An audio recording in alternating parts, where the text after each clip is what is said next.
देखो एक बार फिर से देखो इसको, लासा यानी एलसीएम निकालने की दो विधि। ठीक, कौन सी विधि मैंने बताया? एक बताया आपको गुणा विधि, गुणनखंड विधि, और दूसरा भाग विधि। इसमें देखिए जब हम गुणा विधि करते हैं, जैसे मान लीजिए आपको 4 और 6 का लासा निकालना है, तो क्या करेंगे? इसका गुणनखंड कर लेंगे। 4 को किस में गुणा कर सकते हैं? 2 गुणे 2, 2 दूनी 2 दूनी, जैसे 4 गुणे 8, पहले हम 2 से काट ले, फिर 2 से जब तक 1 ना आ जाए तब तक ऐसे काटते रहते हैं। तो 2 दूनी 4, और फिर क्या करेंगे? 6 का गुणनखंड कर लेंगे, 2 तिहाई 6। फिर इसमें दोनों में क्या बनाएंगे? जोड़ी बनाएंगे।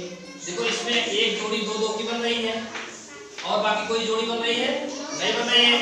तो जितनी जोड़ी बनती है उसमें से हम एक ले लेते हैं, बाकी जिनकी जोड़ी नहीं बनती है उनको हम गुणा का निशान लगा के उतार लेते हैं। तो देखिए हमको क्या मिल गया? एक जोड़ी से 2 मिल गया, गुणे 2 और फिर गुणे 3, तो 2 दूनी 4 तिहाई 12। अगला देखिए इसमें जैसे मान लीजिए 3 है, 8 12 और 30 का निकालना है, तो इसका हम क्या करेंगे? 8 को 2 दूनी 4 दूनी 8, 12 2 दूनी 4 तिहाई 12, और 30 का 2 2 तिहाई 6 पंचे 30। मान लीजिए वो गुणनखंड करने नहीं आता तो ऐसे निकाल सकते हैं। जैसे 30 है, 30 का हम पहले किससे काटें? 2 से काटेंगे। तो जैसे देखिए 30 में इकाई का अंक 0 है, तो ये 2 से कटेगा। आपको कटने का नियम बताए हैं ना, तो 2 से काटोगे तो 2 1 के 2, 1 10, 2 पंचे 10, 15 आ गया। फिर 3 पंचे 15, फिर 5 से काट दिए तो 1, तो इसका गुणनखंड क्या आ गया? 30 का 2 गुणे 3 गुणे 5, 2 गुणे 3 गुणे 5। यहाँ पे हम लिख लेते हैं। इसके बाद हम तीनों में मिलाएंगे कि कौन सा उभयनिष्ठ है, मतलब कि समान है, इसमें जोड़ा बन रहा है। क्योंकि इसमें भी 2 है, इसमें भी 2 है, इसमें भी 2 है, तो एक जोड़ा हमारा किसका बन गया? 2 का। दूसरा जोड़ा फिर देखते हैं किसी में समान नहीं है तीनों में, तो हम 2 2 का बनाएंगे। देखेंगे 2 में देखिए 1 2 का जोड़ा यहाँ बन रहा है, और 1 3 का जोड़ा यहाँ बन रहा है, बाकी कोई जोड़ा नहीं बन रहा है। तो जो जोड़ा बन रहा है उसमें से हम क्या लेते हैं? 1 लेते हैं। जैसे इस जोड़े में 3 2 है, लेकिन इसमें सब क्या लेंगे? 1 ले लेंगे। दूसरे जोड़े से क्या लेंगे? 1 2 ले लिए, और 3 वाले जोड़े से 1 3 ले लिए। अब बच क्या रहा है?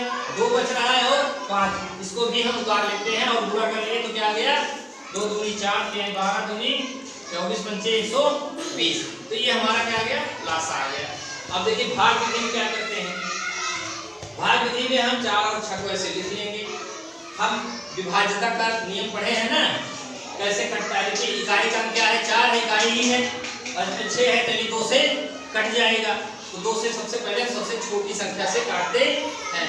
तो 2 से काटे 2 दूनी 2 तिहाई, फिर आप देखिए यहाँ पे 2 और 3 मिल गया हमको, तो फिर से किससे काटेंगे? क्योंकि आप 2 से काटेंगे तो 3 कटेगा नहीं, तो 2 1 के 2 और 3 नहीं कटेगा, तो हम 3 को क्या करते हैं? उतार लेते हैं। फिर हम 3 से काटेंगे, 1 है ही है, और 3 1 के 3। तो इस प्रकार से पूरा हमारा जब तक 1 1 आज सब ना आ जाए तब तक हम इस प्रकार से काटते रहेंगे।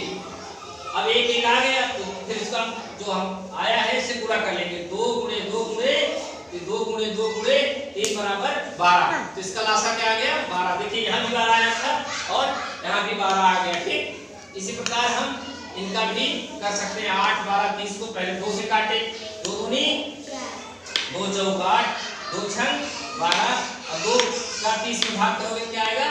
15। फिर 2 से काटे, 2 दूनी 4, 2 तिहाई 15 नहीं कटेगा, उतार लिए।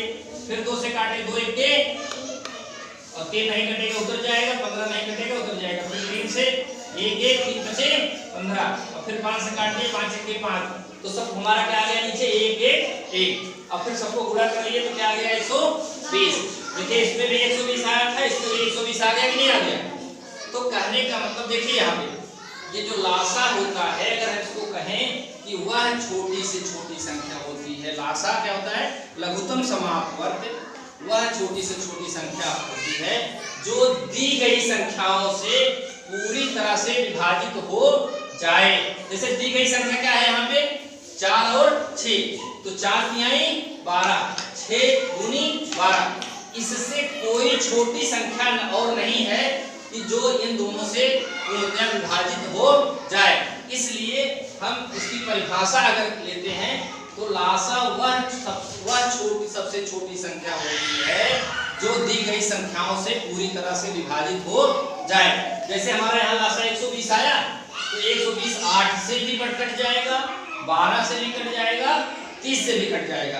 लेकिन इससे 120 से कोई छोटी संख्या और नहीं है कि जो इन तीनों से पूरी तरह से विभाजित हो जाए। बस समझ आई? तो इस प्रकार से हम लासा लगाते हैं। अब हम बताएंगे आपको मासा कैसे लगाते हैं। ठीक।